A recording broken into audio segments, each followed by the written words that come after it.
Everyone, सभी लोगों का स्वागत है मिस्टर बोर्ड अप पे। आज गए हम लोग अपना नया चैप्टर के साथ स्टार्ट करने वाले हैं, pair of linear equation into variable.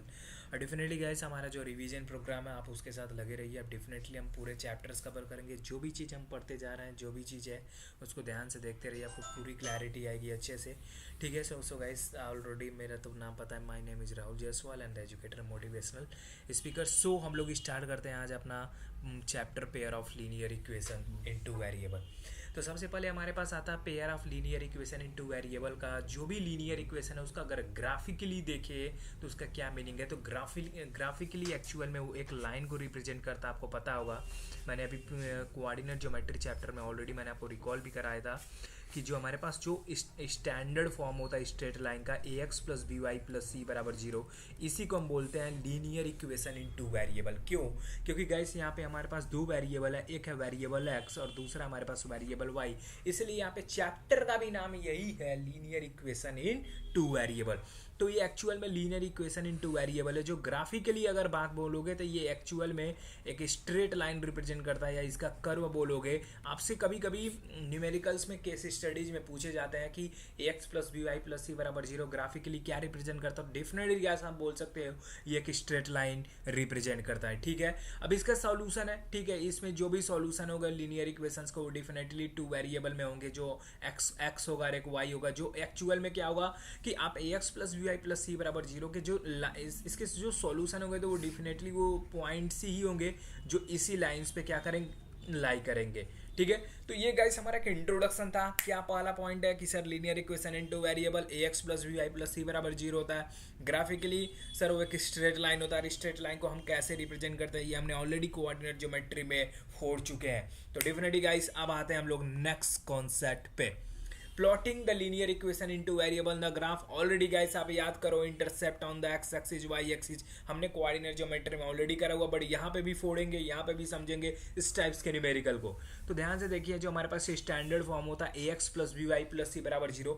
आपसे मेरा एक क्वेश्चन है, जब आपको पता है कि लीनियर इक्वेशन इनटू वेरिएबल हमारे पास एक स्ट्रेट लाइन है, और किसी भी स्ट्रेट लाइन को अगर हमें कोऑर्डिनेट प्लेन में रिप्रेजेंट करना हो, कोऑर्डिनेट प्लेन अगर हम बना लें कि sir this is the x axis और this is the Y axis, तो हमें मिनिमम कितने पॉइंट्स की रिक्वायरमेंट होगी? तो मिनिमम 2 पॉइंट्स की रिक्वायरमेंट होगी कोई भी लाइन को अगर हमें रिप्रेजेंट करना है। जैसे मान लीजिए मुझे अगर 2 पॉइंट पता चल गया तो मैं इन दोनों लाइन पॉइंट से पास होने वाली जो लाइन खींचूंगा वही हमारा एक्चुअल में लीनियर इक्वेशन इनटू वेरिएबल का ग्राफ होगा।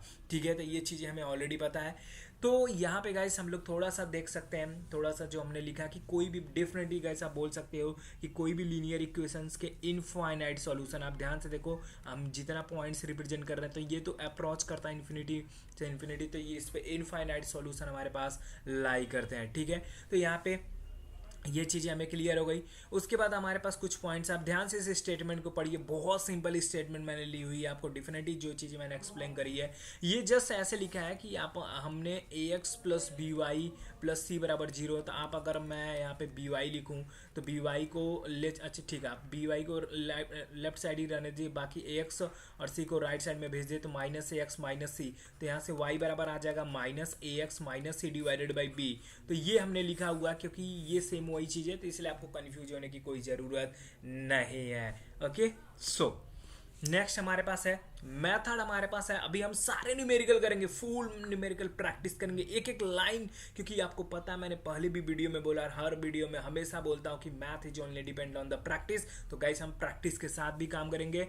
तो सबसे पहले हमारे पास होता है लीनियर इक्वेशन इनटू वेरिएबल का जो पेयर अगर हमें गिवन है तो उसका मैथड ऑफ सॉल्यूशन निकालने के 2 तरीके होते हैं। एक होता है ग्राफिकल अप्रोच जिसको हम बोलते हैं ग्राफिकल मैथड, दूसरा हमारे पास होता है एल्जेब्रिक मैथड। एल्जेब्रिक मैथड में हमारे पास 3 मैथड होते हैं, एक substitutions method, second elimination, third cross multiplication. But cross multiplication CBSE board में नहीं है तो गाइस उसको हम कट कर दे, बट ना इन्फॉर्मेशन के लिए मैंने यहाँ पे लिख दिया है। ठीक है। तो cross multiplication guys is not in the CBSE syllabus. ठीक है। तो pair of linear equation into variable को अब 1 बाय 1 करके हम हिट करेंगे, सारी चीज़ों को उस पर फुल प्रैक्टिस न्यूमेरिकल भी करेंगे, बट यस ये चीज़ें हमें ऑलरेडी पता होनी चाहिए।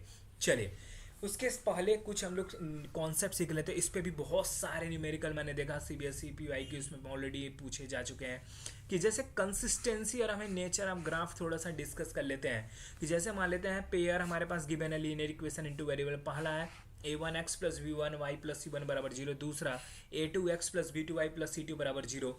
तो इसमें टोटल 3 टाइप्स के केस बनते हैं। आपको पता होगा कि जैसे मान लीजिए हमारे पास ये 2 लाइन है, ये मान लेता हूँ लाइन L1 है और ये लाइन L2 है। आप सोचो इसमें क्या क्या पॉसिबिलिटी बन सकती है अगर हम ग्राफ से रिप्रेजेंट करने की कोशिश करें। तो एक तो केस ये बन सकता है कि सर लाइन L1 और L2 दोनों इंटरसेक्ट हो जाए, बहुत बढ़िया, गुड जॉब। सेकेंड क्या हो सकता है कि सर लाइन L1 और L2 पैरेलल हो, कहीं पे भी इंटरसेक्ट ना करे, ये भी पॉसिबिलिटी हो सकती है, yes sir. And the third case what, कि सर एक ही लाइन के ऊपर दूसरी लाइन आ जाए। ये आप सोचो, इसके अलावा कोई पॉसिबिलिटी पॉसिबल नहीं है इन 2D प्लेन में अगर आप बात करोगे तो। इसीलिए यहाँ पे हमारे पास जो कंसिस्टेंसी है नेचर ऑफ ग्राफ में टोटल 3 केस मैंने उठाया, पहला केस 1, केस 2, केस 3। गाइस अभी मैं इसको डिटेल डिस्कस नहीं कर सकता क्योंकि अभी हम लोग रिवीजन प्रोग्राम कर रहे हैं। अभी हमें फॉर्मूले, यस, जब मैं पूरा फुल कोर्स के साथ आऊँगा तो मैं आपको एक एक स्टेटमेंट बताऊँगा कि ये A1/A2 equals to not B1/B2 क्या, क्यों आया, क्यों लिख रहा है, क्या ये कंडीशन। बट अभी के लिए हमें अपना रिवीजन प्रोग्राम के थ्रू देखना है। तो सबसे पहले अगर हमारे पास 2 लाइन्स हमें गिवन है, linear equation a1x plus b1y plus c1 बराबर जीरो, दूसरा a2x plus b2y plus c2 बराबर जीरो। तो केस 1, आपको केस 1 में क्या चेक करना है कि अगर a1/a2 की वैल्यू b1/b2 के बराबर नहीं हुआ तो गाइस वो दोनों लाइन एक दूसरे को इंटरसेक्ट करेंगे, मतलब वहां पे एक सॉल्यूशन पॉसिबल होगा। कौन सा सॉल्यूशन? यूनिक सॉल्यूशन पॉसिबल होगा। मतलब अगर मैं केस 1 का ग्राफ बनाने की कोशिश करूं तो सर अगर मैं ये लाइन L1 मान लूं और ये लाइन L2, तो ये दोनों इंटरसेक्ट करेंगे तो यहाँ पे एक सॉल्यूशन पॉसिबल होगा। कब? जब a1/a2 equals to not b1/b2। तो यहाँ पे सिस्टम क्या बन जाएगा? कंसिस्टेंस, क्योंकि सिस्टम कंसिस्टेंस तब होता है जब सॉल्यूशन एग्जिस्ट करता था। इसलिए अगर सॉल्यूशन एग्जिस्ट हो रहा है तो सिस्टम तो अपने आप कंसिस्टेंस बन चुका है। ठीक है, पहली चीज हमें क्लियर हो गई। ठीक है, दूसरी हमारे पास ये है कि यहाँ पे एक ही सॉल्यूशन होगा, तो इसलिए हम यहाँ पे क्या लिख देंगे? यूनिक सॉल्यूशन हमारे पास पॉसिबल होगा। तो गाइस केस 1 क्या है, कंडीशन क्या है? a1/a2 equals to not b1/b2। अगर a1/a2 इक्वल्स टू b1/b2 के बराबर नहीं है तो सिस्टम क्या होगा? रिकॉल करिए, consistent solution, unique solution. Unique solution मतलब एक सॉल्यूशन। हाँ, यूनिक सॉल्यूशन है वो कैसे निकालेंगे वो भी अभी हम सीखेंगे अपने सेकेंड मैथड में। चलिए नेक्स्ट केस है कि अगर मान लेते हैं केस नंबर 2, a1/a2, अगर हमारे पास पता चला कि a1/a2 की वैल्यू b1/b2 के बराबर है बट c1/c2 के बराबर नहीं है, तो इस केस में हमारे पास एक्चुअल में ज्योमेट्रिकली अगर समझें तो दोनों लाइंस क्या होती हैं? पैरेलल होती हैं। ये कंडीशन हिंट दूने की कोशिश करूँ तो दोनों का स्लोप सेम होता है। यस, जो लाइंस पैरेलल होती है तो दोनों लाइन का स्लोप सेम होता है, तो वो यहीं से कंडीशन है। तो याद रखना a1/a2 बराबर b1/b2 equals to not c1/c2। इस केस में दोनों के दोनों लाइन ज्योमेट्रिकली आप बोल सकते हो क्या होती हैं? L1 और L2 दोनों पैरेलल, क्योंकि ये पैरेलल का साइन होता है, बस आपको याद रखनी है कि L1 और L2 दोनों पैरेलल होता है। जहाँ पैरेलल होंगे तो वो लाइन कहीं पे भी इंटरसेक्ट करेंगे नहीं। तो जब लाइन इंटरसेक्ट करेंगे ही नहीं तो सॉल्यूशन क्या होगा? नो सॉल्यूशन होगा। और जहाँ पे सॉल्यूशन एग्जिस्ट नहीं करता वहाँ पे सिस्टम अपने आप क्या बन जाता है? इनकंसिस्टेंस सिस्टम बन जाता है हमारे पास। तो फिर केस 2 रिकॉल करिए, कंडीशन क्या है सर? a1/a2 बराबर b1/b2 equals to not c1/c2। a1/a2 बराबर b1/b2 equals to not c1/c2। तो सिस्टम इनकंसिस्टेंट बन जाएगा, नो सॉल्यूशन। और याद रखना इसका ज्योमेट्रिकली मतलब वो लाइंस क्या होंगी? पैरेलल। मैंने देखा है केस स्टडीज में, ऑब्जेक्टिव में, एमसीक्यू में न्यूमेरिकल पूछा जा सकता है कि आपसे ये भी पूछे कि अगर a1/a2 बराबर b1/b2 equals to not c1/c2 what is the represent geometrically. तो डेफिनेटली आपको पता होना चाहिए ज्योमेट्रिकली मतलब ये दोनों लाइंस पैरेलल है। पैरेलल लाइन आपको पता है गाइस कभी भी इंटरसेक्ट नहीं करती, इसलिए यहाँ पे सॉल्यूशन नो सॉल्यूशन होता है। चलिए last case, case number 3। Case number 3 है कि अगर a1/a2 बराबर b1/b2 बराबर c1/c2, ये हमारे पास आपको पता होना चाहिए गाइस। ठीक है, a1/a2 बराबर b1/b2 बराबर c1/c2 हो तो एक्चुअल में ये कंडीशन किसके लिए होता है? जब दोनों लाइन कोइंसिडेंस है। कोइंसिडेंस मतलब एक लाइन के ऊपर ही दूसरी लाइन आ जाए। जैसे मैंने ये ड्रॉ करा, ये लाइन L1 है, ये लाइन L2, तो दोनों लाइन अगर एक दूसरे के ऊपर कोइंसिडेंस हो जाए तो उसका कंडीशन यही होता है a1/a2 बराबर b1/b2 बराबर c1/c2। तो इस केस में टोटल कितने सॉल्यूशन गाइस पॉसिबल होंगे? अब आपको पता है कि जब लाइन L1 और लाइन L2 दोनों एक दूसरे के ऊपर कोइंसिडेंस है तो सर डेफिनेटली मैं बोल सकता हूँ इस केस में इनफाइनाइट सॉल्यूशंस पॉसिबल होंगे। इनफाइनाइट मेनी सॉल्यूशन यहाँ पे पॉसिबल होंगे। इनफाइनाइट मेनी सॉल्यूशन पॉसिबल होंगे तो यहाँ पे सिस्टम अपने आप क्या बन जाएगा? कंसिस्टेंस बन जाएगा। सिस्टम क्या बन जाएगा इसमें? अपने आप कंसिस्टेंस। तो ये चीज़ हमें याद रखनी है। ठीक है। तो गाइस ये है, तो आप देखे होंगे बहुत सारे बुक्स में केस 1 केस 2 केस 3 केस 4 भी यहाँ पे है, बट ये आप एक तरीके से थोड़ा इसको याद कर सकते हो, क्योंकि मैंने देखा है कि PYQ में ऑलरेडी आप बोल सकते हो क्लास 10 के CBSE बोर्ड में अगर आप PYQ न्यूमेरिकल उठाएंगे तो डिफरेंट इस टाइप्स के न्यूमेरिकल मिलेंगे। A1 A2 plus B1 B2 अगर मान लेता हूँ आगे आपने निकाला, मान लेता हूँ तीनों केस नहीं हुआ, तो वहाँ पे आप डेफिनेटली हिट करके देखना A1 A2 plus B1 B2 बराबर 0 आएगा। जहाँ पे A1 A2 plus B1 B2 बराबर 0, तो एक्चुअल में इस केस में दोनों लाइन आपको याद रखना है, ये एक्चुअल में केस 1 ही होता, बट यहाँ पे दोनों लाइन एक वर्ड यूज हो जाता है परपेंडिकुलर। क्या? परपेंडिकुलर। यस, अगर A1 A2 plus B1 B2 अगर गाइस याद रखना 0 हो तो दोनों लाइन क्या होती हैं? परपेंडिकुलर। आप देखना इसके न्यूमेरिकल पूछे जा चुके हैं। L1 जो लाइन्स होगी वो L2 के परपेंडिकुलर, ये परपेंडिकुलर का साइन होता है आपको पता है। L1 and L2 both are the perpendicular, दोनों लीनियर इक्वेशन जो होंगी वो एक दूसरे के परपेंडिकुलर होंगी। तो गाइस फिर से एक बार रिकॉल करते हैं। केस 1 आपको पता है यूनिक सॉल्यूशन होता है, कब होता है यूनिक सॉल्यूशन? जब A1/A2 equals to not B1/B2, याद आ रहा है, जहाँ पे सिस्टम कंसिस्टेंट। दूसरा सर नो सॉल्यूशन कब? जब A1/A2 बराबर B1/B2 और बस क्या नहीं होना चाहिए? C1/C2। तो यहाँ पे सॉल्यूशन क्या एग्जिस्ट करता है? पैरेलल होता है, नो सॉल्यूशन एग्जिस्ट करता है, इनकंसिस्टेंट। तीसरा हमने ऑलरेडी लिखी हुई है A1/A2 बराबर B1/B2 बराबर C1/C2, तो यहाँ पे इनफाइनाइट सॉल्यूशन एग्जिस्ट करते हैं और सिस्टम भी कंसिस्टेंस होता है। ठीक है। केस नंबर 4, केस नंबर 4 क्या होता है हमारे पास? A1 A2 plus B1 B2 बराबर 0, तो यहाँ पे लाइंस क्या होते हैं? दोनों, ये यूनिक सॉल्यूशन होता है, बट दोनों लाइंस क्या होता है? परपेंडिकुलर होता है। यहाँ पे यूनिक सॉल्यूशन और सिस्टम भी अपने आप कंसिस्टेंस बन जाता है।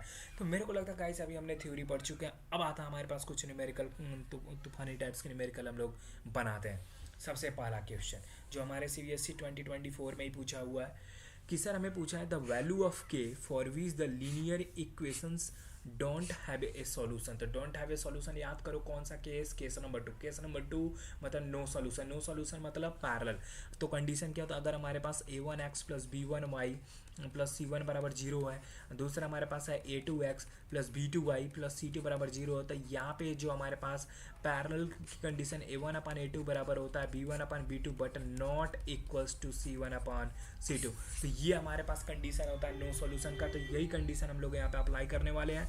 तो हमारे पास यहाँ पे जो लीनियर इक्वेशन गिवन है 5x प्लस 2y माइनस 7 बराबर 0, दूसरा 2x प्लस KY प्लस 1 बराबर 0। तो ध्यान से देखिए A1/A2 5/2 equals to B1/B2 2/K equals to not minus 7/1। तो ये ऑलरेडी हो गया। तो हमें के की वैल्यू पूछ रहा है, तो हम क्या करेंगे? इन्हीं दोनों पार्ट्स को इक्वल कर देंगे। तो यहाँ पे 5/2 बराबर हमारे पास हो जाएगा 2/K। तो यहाँ से हमारे पास के की वैल्यू कितनी हो जाएगी? अगर आप क्रॉस मल्टीप्लाई करोगे तो 4/5 हो जाएगा। तो ये हमारा दूसरी के की वैल्यू जो हो, जो नहीं इक्वल होने चाहिए, हो सकता है ऑप्शन में ये भी दे सकता है। तो 2/K की वैल्यू -7 के बराबर नहीं होनी चाहिए, मतलब के की वैल्यू -2/7 के बराबर हो सकता है। आपको ये दे दे ये ना दे, तो इसलिए आपको दोनों पता होना चाहिए। ठीक है, दोनों आप लिखोगे डिफरेंट है, आपको फुल मार्क्स मिलेगा। तो गाइस ये पहला न्यूमेरिकल था, मेरे को लगता है आपको चीज़ें क्लियर हो चुकी हैं। चलिए नेक्स्ट न्यूमेरिकल हमें दिया कि the pair of linear equation पूछा है कि सर ये ग्राफिकली क्या? अभी याद करिए ग्राफिकली ये वर्ड यूज कर दिया। तो सबसे पहले हमारे पास दोनों लाइन लिख लीजिए। 2x बराबर 5y प्लस 6 है। ठीक है, इसको हम लोग इस साइड ले चलते हैं। 2x माइनस 5y माइनस 6 बराबर 0। दूसरी लाइन हमारे पास 15x, तो इसको भी थोड़ा सा रीअरेंज कर देते हैं। 15y बराबर 6x माइनस 18, तो इसको लिख देते हैं 6x माइनस 15y माइनस 18 बराबर 0। तो इसको मान लीजिए इक्वेशन 1 और इसको मान लीजिए इक्वेशन 2, इन दोनों को कंपेयर करते हैं। तो 2x माइनस 5y माइनस 6 बराबर 0, दूसरा 6x minus 15y sorry guys minus 15y minus 18 बराबर 0। तो A1/A2 निकालिए 2/6, यहाँ पे A1/A2 आ गया। तो A1/A2 कितना आ गया? 1/3। इसी तरीके से B1/B2 निकालते हैं अभी।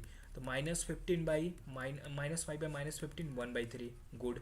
C1/C2 निकाल लीजिए। तो C1/C2 -6 बाई -18 तो 1/3। आप ध्यान से देखिए तीनों क्या है? इक्वल है। तो ये केस में होता है सर जब लाइंस क्या हो? कोइंसिडेंस हो। तो यहाँ पे गाइस ऑप्शन सी क्या हो जाएगा? हमारा करेक्ट आंसर हो जाएगा। ठीक है एवरीवन, चलिए नेक्स्ट हमारे पास है find whether the lines the following pair of linear equation intersect and the point which are parallel coincident, क्या होगा वो हमें पूछ रहा है। ठीक है, तो कोई वही सेम न्यूमेरिकल है, तो इसको हमारे पास गिवन है 3x प्लस वाई बराबर 7, इसको रीअरेंज कर देते हैं। 3x प्लस वाई माइनस 7 बराबर 0, इसको मान लेते हैं इक्वेशन नंबर 1। दूसरा हमारे पास है 6x प्लस 2y बराबर 8, इसको रीअरेंज कर दीजिए। 6x प्लस 2y माइनस 8 बराबर 0, इसको मान लेते हैं इक्वेशन नंबर 2। अब यहाँ पे पता है तो चेक कर लेते हैं। तो a1/a2 कितना आ जाएगा सर, तो a1/a2 3/6 हो जाएगा 1/2। बहुत बढ़िया। b1/b2 हमारे पास कितना हो जाएगा 1/2 आ गया। c1/c2 तो c1/c2 हो जाएगा सर -7 डिवाइडेड बाई -8, तो यहाँ पे हमारे पास 7/8 आ गया। तो यहाँ पे देख करके लग रहा है सर क्या हो रहा है, a1/a2 बराबर b1/b2 but not equals to c1/c2। तो आपको पता ही ये कंडीशन किस में आती है सर, जब दोनों लाइंस पैरेलल होते हैं, मतलब नो सॉल्यूशन। तो यहाँ पे हमारा आंसर क्या हो जाएगा सर, नो सॉल्यूशन हो जाएगा। ब्रो आ गया समझ में नहीं मेरे गाइस, सभी लोगों को क्लियर हो रहा है। ये ऐसे पढ़िए एकदम डिफिनेटिव, एनसीईआरटी उठाइए, एनसीईआरटी एग्जाम्पल उसके सारे में अगर नहीं आ रहा है तो बेस्ट मेथड होता है आपको इंप्रूव करने के लिए, सारे पहले एग्जाम्पल्स को सॉल्व करिए, एग्जाम्पल खुद बिना देखे सॉल्व करिए। अगर नहीं बनना तो उसको देखिए क्या मैंने स्टेप से गलती करा, फिर उसको वहाँ से सीखने की कोशिश करिए। जितना आप ज़्यादा अच्छा प्रैक्टिस करोगे डिफिनेटली बताओ उतने आपके अंदर परफेक्शन आएगा। ठीक है, तो गाइस ओके गाइस, तो हम लोग नेक्स्ट अपने लेक्चर्स में मिलेंगे ग्राफिकल मेथड के साथ। सो हमारे साथ लगे रहिए। ओके गाइस, आपको थैंक यू, बाय बाय।